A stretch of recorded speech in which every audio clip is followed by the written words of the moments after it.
So then today is the 17th Sunday after Pentecost. We're back here again in Kentucky and with Father Hugo on this day of the seminarians all coming together to begin a new school year. The returnees did the retreat 2 weeks ago, and then the new ones arriving, most of them do their retreat this week. And then there's still a couple more in the wings that will be arriving a little bit late.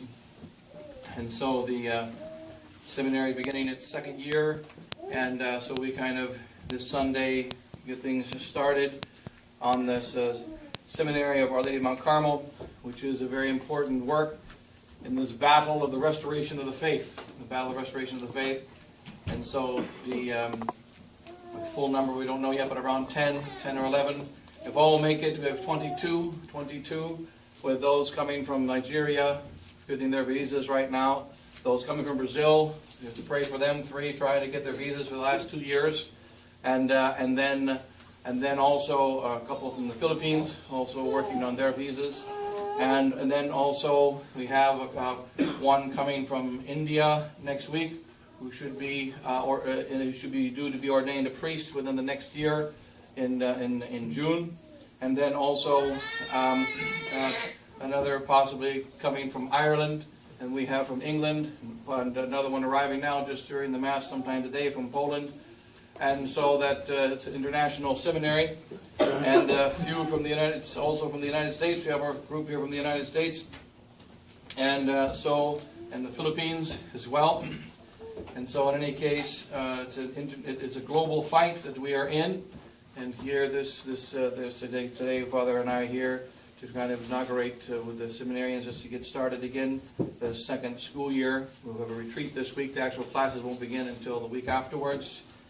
And then there's still a few that may be coming in a bit late, but we'll see. So it's good to be back here in Kentucky again for this school year. And the epistle for this 17th Sunday after Pentecost is taken from St. Paul's letter to the Ephesians chapter 4. Brethren, I, the prisoner in the Lord, exhort you to walk in a manner worthy of the calling with which you are called, with all humility and meekness, with patience, bearing with one another in love, careful to preserve the unity of the Spirit in the bond of peace. One body and one Spirit, even as you were called in one hope of your calling. One Lord, one faith, one baptism, one God and Father of all, who is above all, and throughout all, and in us all, who is blessed forever. Amen. And then the Gospel. Take that according to St. Matthew chapter 22. At that time the Pharisees came to Jesus, and one of them, a doctor of the law, putting him to the test, asked him, saying, Master, which is the great commandment in the law? And Jesus said to him, Thou shalt love the Lord thy God with thy whole heart, with thy whole soul, and with thy whole mind. This is the greatest and the first commandment. And the second is like unto it. Thou shalt love thy neighbor as thyself. On these 2 commandments depend the whole of the law and the prophets. Now all the Pharisees were gathered together. Jesus questioned them, saying, What do you think of the Christ? Whose son is he? And they said to him, David's. He said to them, How then does David in the Spirit call him Lord, saying, The Lord said to my Lord, Sit thou at my right hand, till I make thy enemies thy footstool. If David therefore calls him Lord, how is he his son? No one could answer him a word, neither did anyone dare from that day forth to ask him any more questions. Thus far the words of today's Holy Gospel.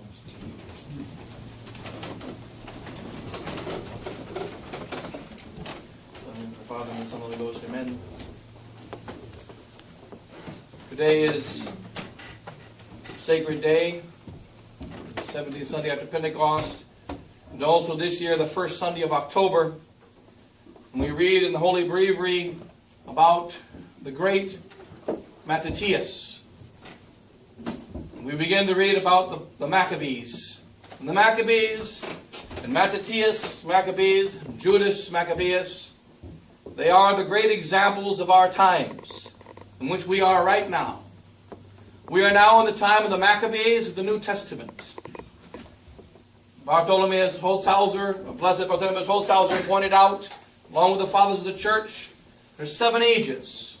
7 ages of the church, which are recorded in the book of Apocalypse and the 7 letters of the 7 churches. 7 ages of the church of the New Testament and 7 ages of the churches of the Old Testament. And you will find the 7 ages of the New Testament are also a mirror of the 7 ages of the Old Testament. And we are nearing the end of the 5th age. The 5th age of the Old Testament was the time of the Maccabees. And we are now ending this 5th age in the New Testament, and it is now time of the Maccabees again. And what Mattathias Maccabeus did, and what Judas and his brothers did, is what we must do now in our present battle. And so we read again this book of Maccabees, as we're now on the 17th Sunday after Pentecost, the month of October. The winter is coming upon us. The judgment is coming near. And the church then looks at this great battle. And it is a battle about the divinity of our Lord Jesus Christ. We are fighting the final battle. And it is the final battle recorded in the gospel today as well, where our Lord is asked a question. He's asked so many times, what is the great commandment? The great commandment is, thou shalt love the Lord thy God with thy whole heart, with thy whole soul, with thy whole mind. And this is the greatest and the first commandment. And the second is like unto it. It just overflows in the first commandment. That is, thou shalt love thy neighbor as thyself. And then Christ asks a question. Whose son is the Messiah? You know that we are heading into the time of the new Messiah. The new Messiah is the Antichrist. And the new Messiah is going to be man. A man who will begin as a man. And he will say that he is only a man. And he is only a very intelligent man and a very good man, who is going to show humanity the wonder of humanity. But then he will demand the worship of man. And the worship of man will come natural to people of our times, because we already worship man. We already worship him. This is called the new Mass. It is called the new religion of Vatican II.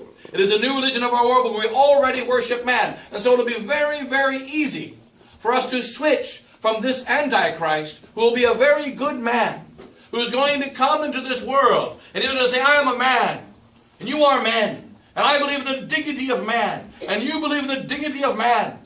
And let us say, believe there is no God, there is only man. And man must solve all of man's problems. And then something will change.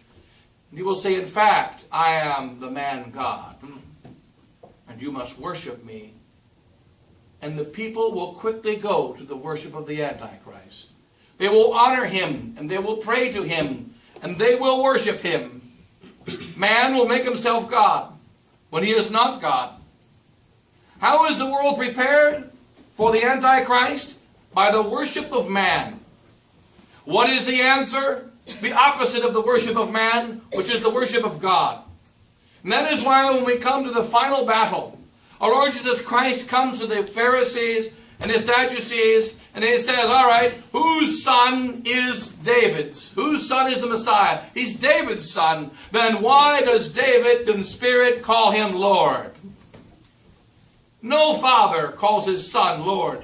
No father can ever call his son Lord. But why does David call his son Lord?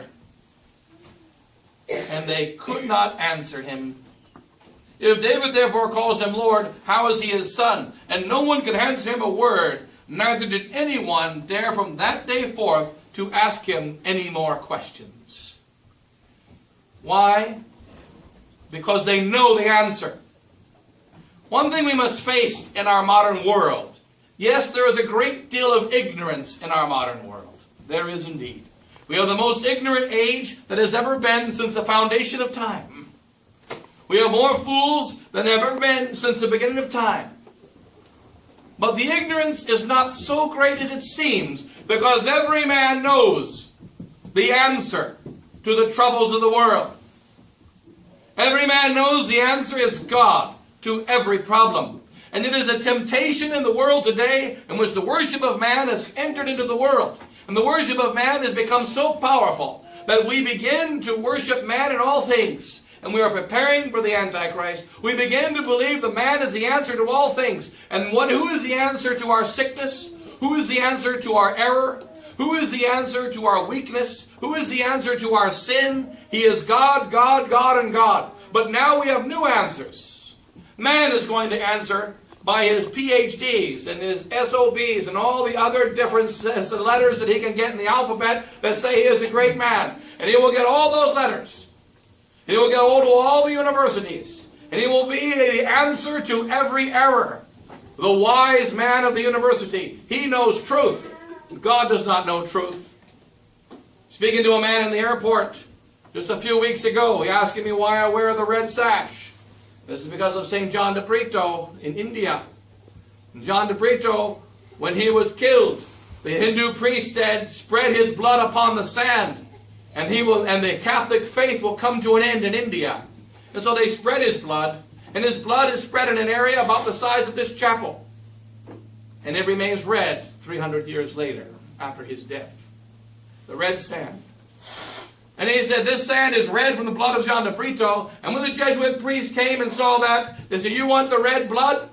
You want to end the faith? They took off their white sashes and their black sashes, and they put on red ones. And they said, this is the blood of John de Brito. And behold, the faith of John de Brito, the Jesuit who followed St. Ignatius, or rather St. Francis Xavier, he is going to carry the faith of this land, and it shall never leave it. And so we wear this seal of the faith that can never be stamped out in this land. And hence the red sash. The blood remains there. Speaking to that, telling the reason to that to a man about in his 40s and 50s, what do the scientists have to say about that? What does science have to say about that? There must be a scientific explanation of how that sand turned red. There must be a scientific explanation of how it remained red for 250 years. Or the tree of Lazarus. The blessed Lazarus also in Tamil Nadu. When he fell and was killed and was shot and his body was left on a rock in the hot sun of India for several days before it was picked up, a tree grew over his body so that he would be in the shade. And the central branch of that tree was the only one that covered his body. And that branch never changes color for the last 200 years. What does science have to say about that?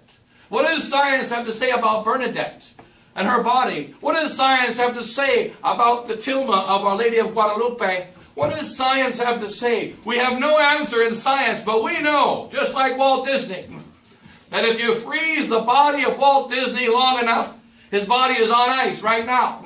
And his body is on ice, and it'll be on ice until they find a cure for death. And when they find a cure for death, they're going to hook up Walt Disney to a machine. He's going to come back to life and make more movies.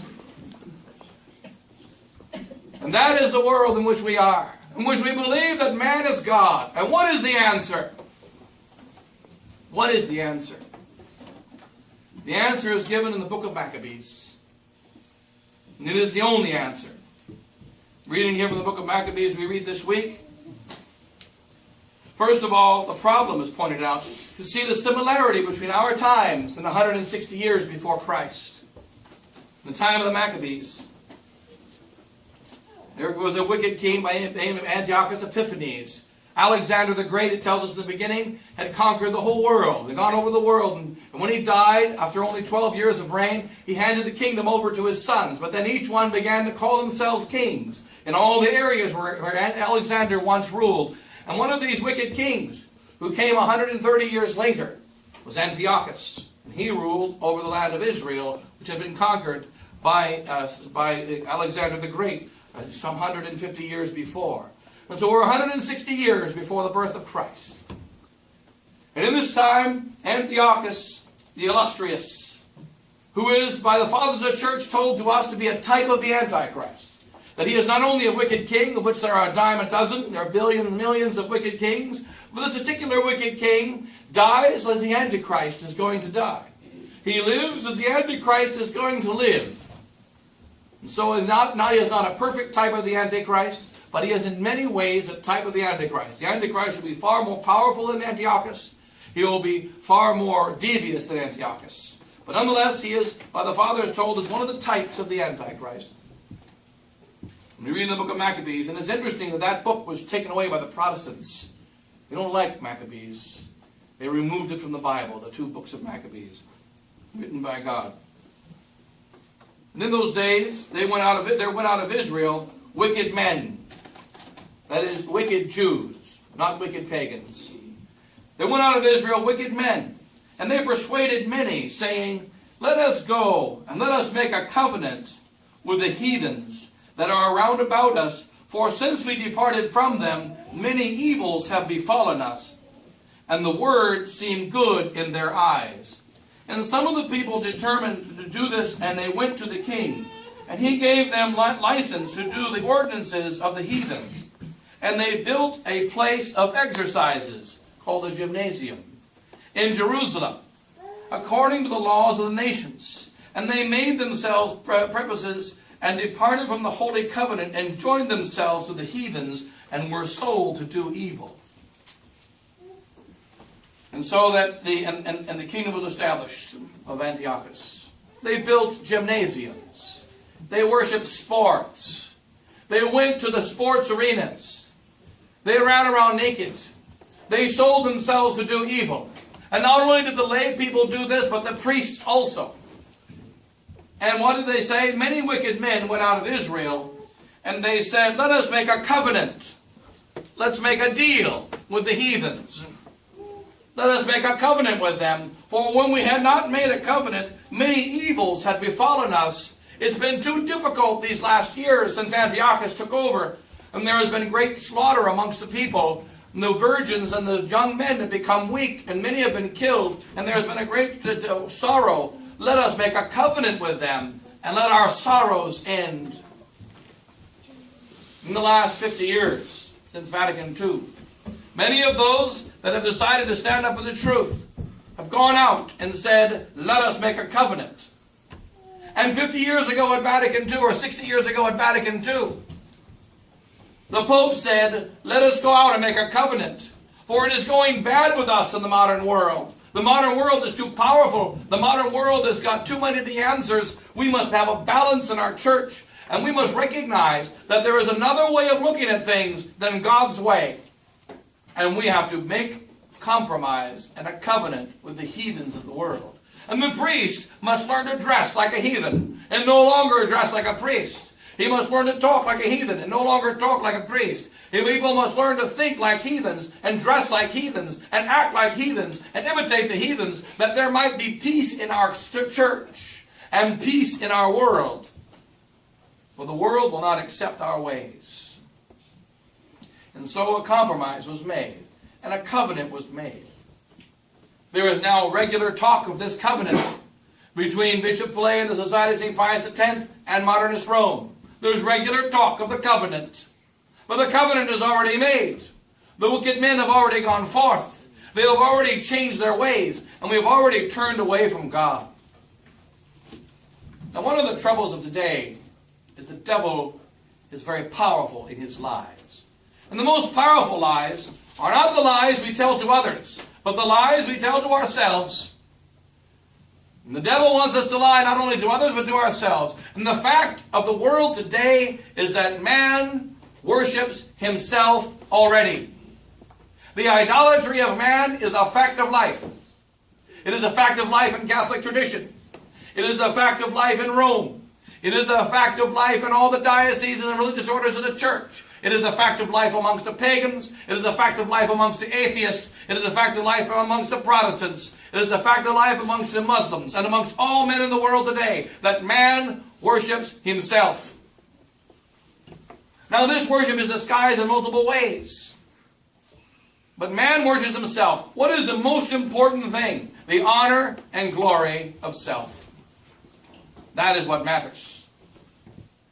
We must recognize in this great fight, we are in the battle between man calling himself God and listening to the father of lies, and God being God. God is God. And what has happened? These lies have entered into the priest. These lies have entered into the church. For instance, we meet someone. They have psychological problems. They have worries. They have concerns. They have disturbances. And so the rector of the seminary of the Society of St. Pius X says, you need to see a psychiatrist. Because psychiatrists are trained.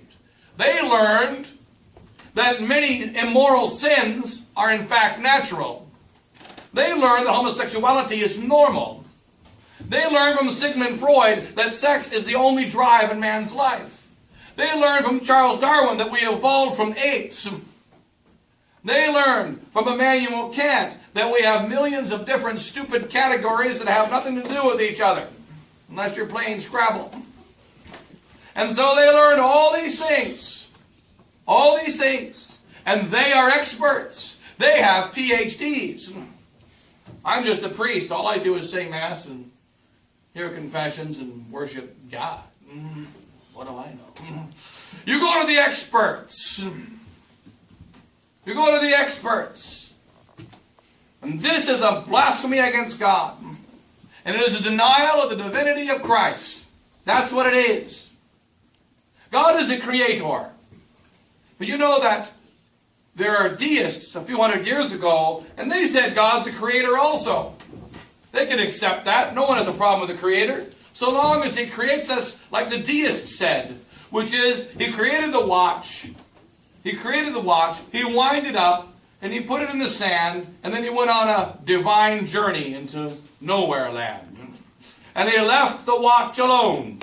That kind of God I've got no problem with. The God that created me and leaves me alone. So we can accept God the creator. But we cannot accept God the conserver. We cannot accept the reality of God, as St. Thomas says. If God created us, and only created us, we would exist for an instant, because that's how long creation takes. And then we would cease to exist. Because God must create, and that is not enough, because we're created out of nothing. And St. Thomas gives a very simple example. A carpenter makes a table.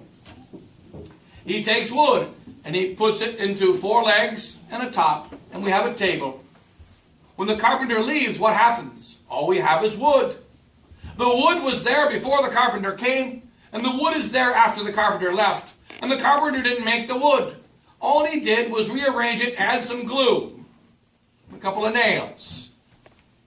And so the part that he did finished when he finished the construction. And since he was a Chinese carpenter, it fell apart in a day. But the fact is that it reverts to what it is. It reverts to what it is. It's wood. And so it remains wood when he leaves. But what are we made out of? We're made out of nothing. So if God creates us out of nothing and then decides to take a vacation, we cease to exist. We return to nothing. Therefore, God must be everywhere and always everywhere. God must be in every part of my body. He must be in every atom and molecule. He must be in every atom and molecule of the universe. As it says in Psalm 103, God looks upon the deer as he runs through the forest. God turns his face away and the deer dies. And as we mentioned many times, if God forgets the number of hairs on your head, you'll go bald. The fact is that it reverts to nothingness. Therefore, God is God not only as a creator. That was a one-time deal, lasted only for an instant. God is God. He is the conserver. He is the maintainer. God is always being God, and He's always acting all the time. So God knows how to solve panic attacks. God knows how to solve psychological problems. God knows the answer to cancer. God knows the answer to every problem. And a priest knows what to do when he meets someone with cancer, when he meets someone with psychological problems, when he meets someone who has any kind of difficulty. Go to God. And in this final battle, in which man worships man, and they are worshiping very deeply. Now it is, St. Augustine points out 1,400 years ago, as we mention very often in the retreats, 2 loves built 2 cities. One, the love of self, which built the city of the devil. The other, the love of God, which built the city of heaven. Cities were built. Kingdoms were built. The kingdom of hell is built on the love of self. The kingdom of heaven is built on the love of God. And these 2 loves war against each other. That's what makes us pick up a sword. Love. Many people pick up a sword because they love money. Others pick up a sword because they love pleasure. Others pick up a sword because they love God. It is love that makes us pick up swords. It is love that makes us act.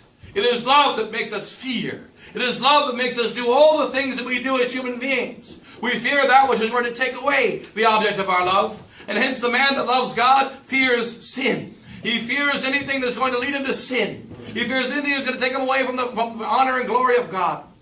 But what are we to do? And so the Jews said it seemed good in their eyes. That's what it says in the book of Maccabees. It seemed good in their eyes. It's a good idea to make a deal with Rome. When Rome is filled with the enemies of God. It's a good idea to make a deal with Rome when Rome teaches lies. It's a good idea to make a deal with Rome when Rome is filled with evil. And those who make this kind of deal make a deal with the devil. They make a deal with Antiochus Epiphanes. And it shall go badly for them. All of Israel goes to this deal. And then one day, Mattathias, he will die at the age of 142. So he was a young man at this point. He's about 135. And Mattathias in his 130s, still a young man. He is there. And he goes off with Modin, the town where he is. He's a priest. And he is a warrior of God. And he calls the people and says, do not go after this false worship. This is very quickly Mattathias. Mattathias answered and said with a loud voice, although all the nations obey King Antiochus, so as to depart every man from the service of the law of his fathers, and consent to his commandments, I and my sons and my brethren will obey the law of our fathers. God be merciful unto us. It is not profitable for us to forsake the law and the justices of God. We will not hearken to the words of King Antiochus, neither will we sacrifice and transgress the commandments of our law to go another way. One thing that had happened just before this, Antiochus went into the sanctuary. And it says what they did. This is Vatican II. From the book of Maccabees, first book of Maccabees, chapter 1. Vatican II. And Antiochus had ravaged Egypt in the 143rd year. And he returned and went up to Jerusalem against Israel. And he went up to Jerusalem with a great multitude. And he proudly entered the sanctuary. He took away the golden altar and the candlestick of light and all the vessels thereof and the table of proposition and pouring vessels and vials and the little mortars of gold and the veil and the crowns and the golden ornament that was before the temple. And he broke them all to pieces. It's called Vatican II. He went in proudly. He didn't have to go in with a sword. He didn't have to go in with battle. He went in with the approval of the people. And he went in proudly. The enemy of God went in proudly, like the 6 Protestants going into Vatican II and helping to be advisors of the new Mass. They went in proudly, Protestants to be advisors inside of the council. They went in proudly. Not by a sword, not by fighting, but they went in proudly and took down the golden altar and took out the candlestick and the incense and destroyed the worship of God. And that's what they did in Vatican II. The exact same thing. And they took the silver and the gold, the precious vessels, and he took the hidden treasures which he had found. And when he had taken all away, he departed into his own country. Then Antiochus says, if all go to this false worship, I will not go, and my sons. And while he was speaking, a certain Jew, in the sight of all. Now as he left off speaking these words, there came a certain Jew in the sight of all to sacrifice to the idols upon the altar of the city of Modin, according to the king's commandment. And Mattathias saw and was grieved, and his reins trembled, and his wrath was kindled according to the judgment of the law. And running upon him, he slew him upon the altar. Moreover, the man whom the king Antiochus had sent, who compelled them to sacrifice, he slew at the same time. And he pulled down the altar, Mattathias, and showed the zeal for the law, as Phinehas did by Zomri the son of Salome. And Mattathias cried out in the city with a loud voice, saying, every one that hath zeal for the law, and maintaineth the testament, let him follow me. And so he and his sons fled into the mountains, and left all that they had in the city. Then many that sought after judgment and justice went down into the desert, and they abode there, and they and their children and their wives and their cattle, because afflictions increased upon them. And so they fled into the mountains. Mattathias was filled with fire, and he slew the one on the altar that offered the sacrifice, and then he slew the priest. He said, whoever wants to follow God, follow me. And this is what Archers of Lefebvre did in the 1970s, and 1960s. Whoever wants to follow God, follow me. And follow my ways. And so he went out into the desert, was cast out of the churches, and went out into the desert. And those who sought justice, as it says here in the book of Maccabees, and they that sought justice and judgment, they went after him. And we must decide whether we want justice or judgment, or we want the modern world. We must realize that we are in the greatest fight. And it is a fight for the whole church. It is a fight for the whole world. It is a fight of the man who being worshipped as God, and God who is God. As the answer to their problems. And priests are denying the divinity of God when they say, I am not a scientist. I don't know how our body evolved. Have you read the book of Genesis? It's not that hard. God said, let there be light. That's how it happened. Look it up. You don't even have to be that smart. God said, let there be light. And light was made. He took slime from the earth. He breathed into it the spirit of man. And Adam was created. And that's how he was created. All the other creatures were created out of nothing, but man, being special, was made from the slime of the earth. And then Eve was made from the side of Adam. That's how it happened. Why do we know? Because the one who made it, the Creator, the one that did the job, he told us. He knows all about it. We need not study the words of modern fools who think they know more than God. We need not turn to the wisdom of modern fools. And we need priests. The purpose of this little seminary, we need priests. These priests need not know the wisdom of the world. We need priests that worship God. We need priests that know that God is the answer to cancer. And God is the answer to psychological problems. And God is the answer to athlete's foot. And God is the answer to every single problem on the planet. He must bless the football games. He must bless the workshops. He must bless the food. He must bless all things.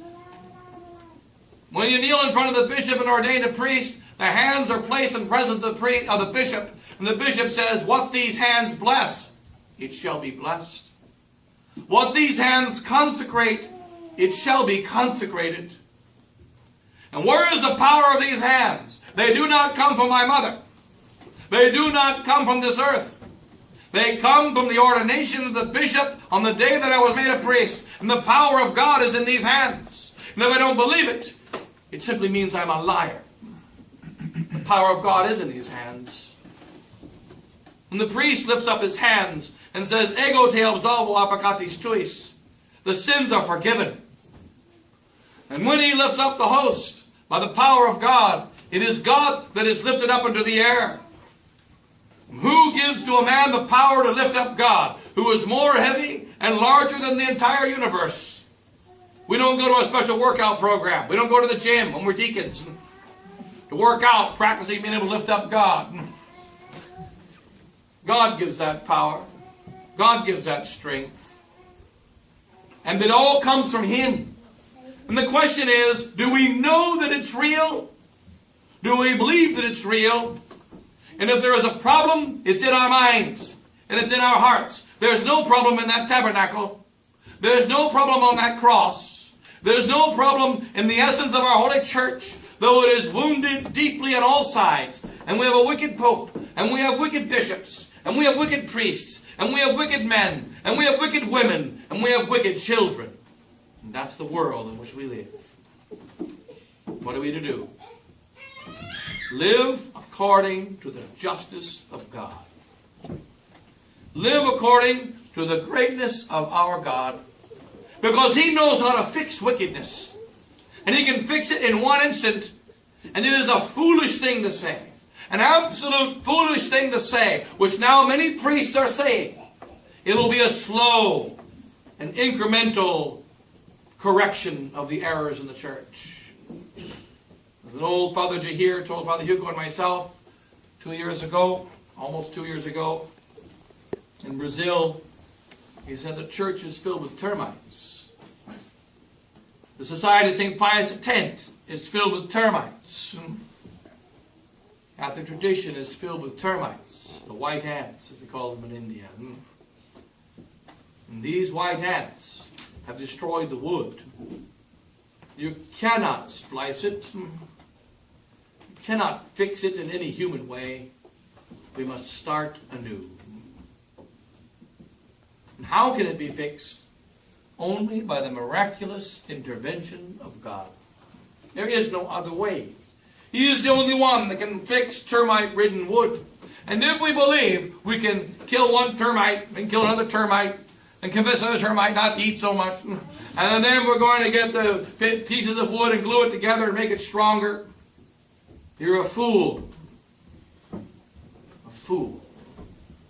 There's only one answer to the troubles in the church, and that is the divinity of our Lord Jesus Christ. He is the God of gods. He is the God of the universe. He is the God of all creation. He is the God of all kingdoms, which is why He must be the king inside of every kingdom. He is the God of every company. He is the God of every family. He is the God of every man and every woman and every child. He is the God of our clothing. He is the God of our shelter. He is the God of all things. And this is something we should know.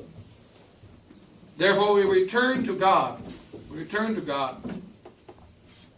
And Judas, after Mattathias died, he told, let Simon be your counselor, for he is wise. And let Judas be your leader, for he is great in battle. And so Judas, the third of the sons, became the leader, and he took the place of Mattathias. And he led them in battle.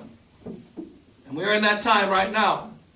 Before they entered into a great fight, one of the many great fights against the enemies of God, and the fear of Judas Maccabeus went across all the lands because he was so powerful. In fact, sometimes he would fight and they could see angels protecting him. And he fought against the enemies of God. But what happened? Judas then said, and the people, he commanded captains before one of these battles, over hundreds, over thousands, over hundreds, over 50s, and over 10s. And he said to them that were building houses, or had betrothed wives, or were planting vineyards, or were fearful that they should return every man to his house according to the law. If you want to build houses, build houses. You want to plant vineyards? Plant vineyards.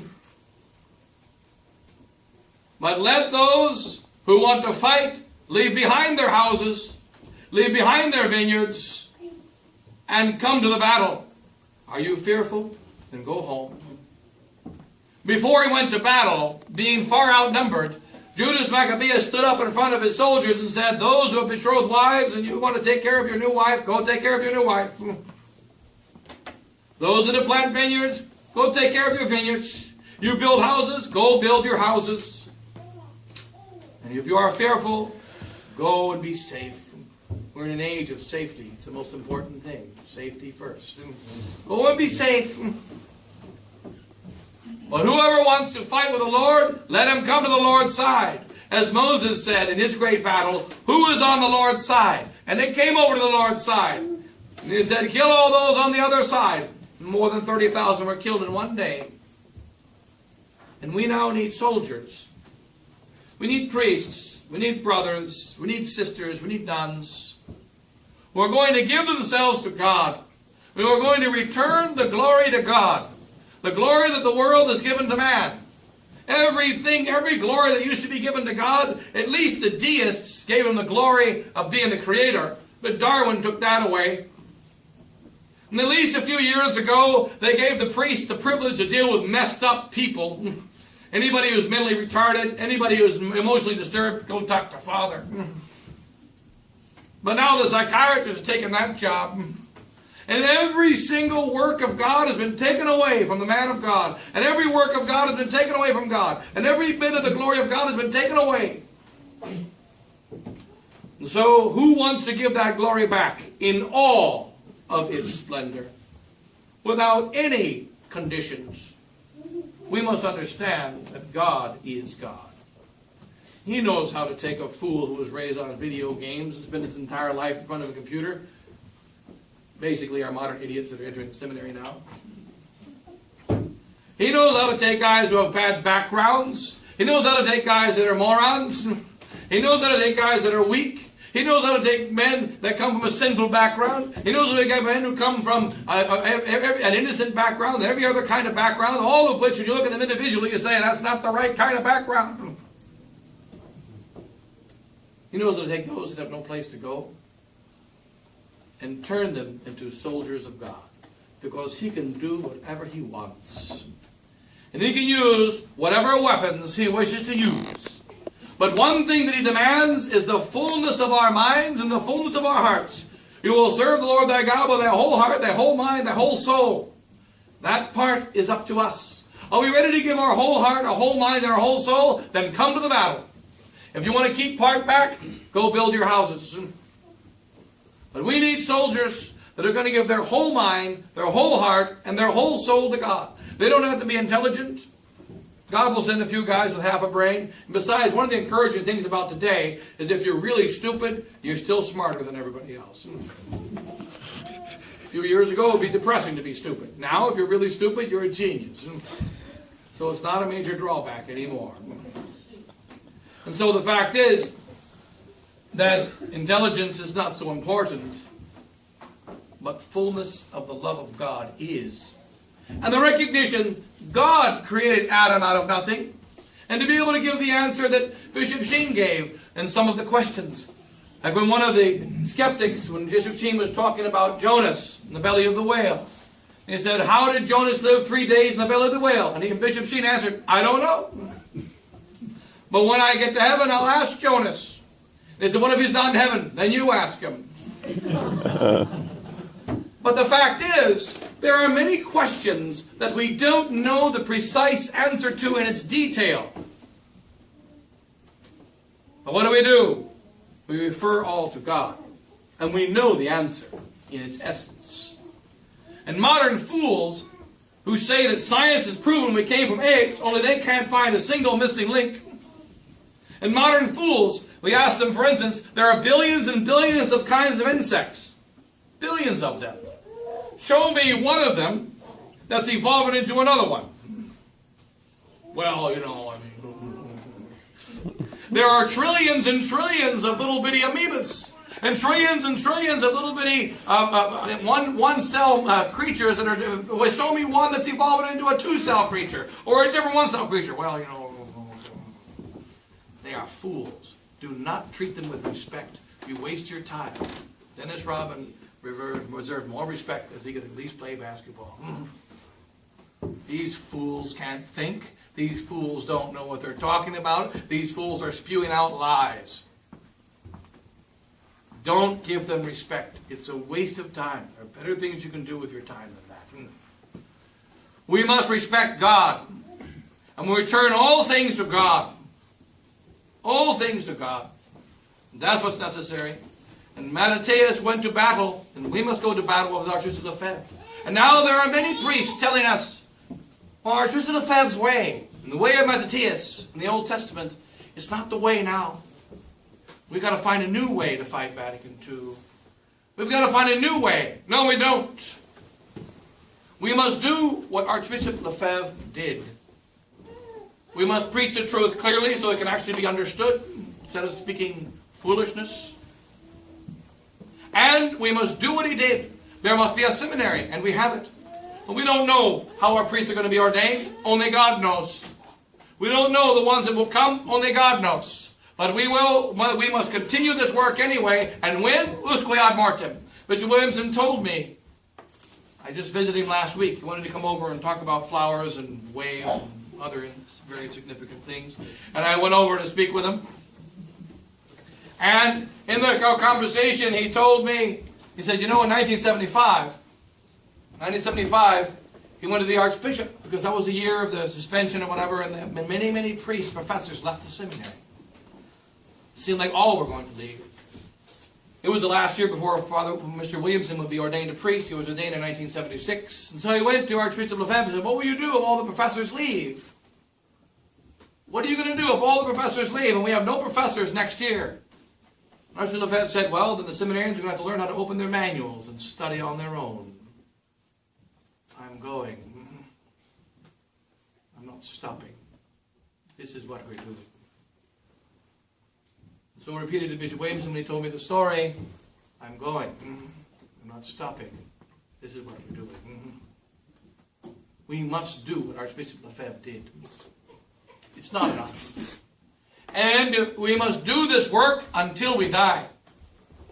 Or until the great victory of Mary, in which case we must work more. Because there will be more souls that need to be baptized at that time. When the victory of Mary comes, and it will come soon, when it comes, what is going to be needed? Priests to pour water on the head, like they did in Mexico. Where priests simply, they lined up by the thousands and came in front of the priest, and he baptized them and baptized them and baptized them and baptized them. One priest baptized 1 million Mexicans. He said the pain in his arm was unimaginable. And he grew to the point where he said, you know, how about I convert tomorrow? You don't have to convert today. 1 million. Describing one ceremony where they baptized 30,000 in 3 days. And 3 priests did it. And they went and lined up in front of the priest. The first priest put the oil on the head. They didn't say, oh, they said the prayers, and some of the prayers publicly. And then the prayers, you know, the oil on the head, oil on the head, oil on the head. Next priest, water. Next priest, oil. Out, move, move, move. Keep moving. Hurry up. Oil, water, oil, water, oil, water. And then they all lined up and said, everybody say, I do, I do. Okay, get out of here. Next batch. And that's how they did the marriages. And those times will come again when Mary has her victory. Because they still need to be married. They still need to be baptized. They still need their confessions. They still need faith. And it's the only answer to the troubles in the world. So we'll pray for our seminarians. A few of them now that are coming. Many are trying to block the entrance of some of these seminarians into the seminary. And so others even in Winona. There's some in Winona secretly thinking about coming here, but they're afraid. Afraid. And so pray for these vocations. You know that many of the people that come, they don't have a vocation. They have what Bishop Williamson used to call a temporary vocation. That God wants them to come to the seminary. He wants them to do their best there for a time. But then He didn't want them to be priests. And that's fine. They go out and become better fathers. They go out and become better warriors of Christ in the world.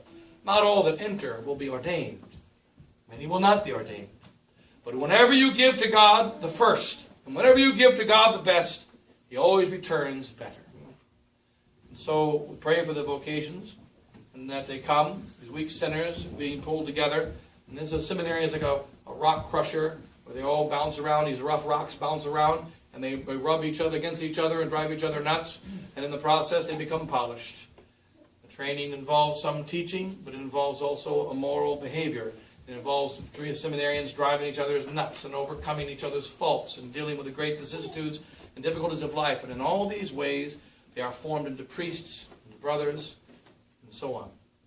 We'll pray for the vocations, and remember that we must fight for God. It is the only way. It is the final battle between the divinity of God and the false worship of man. And we must fight for the divinity of God in all things.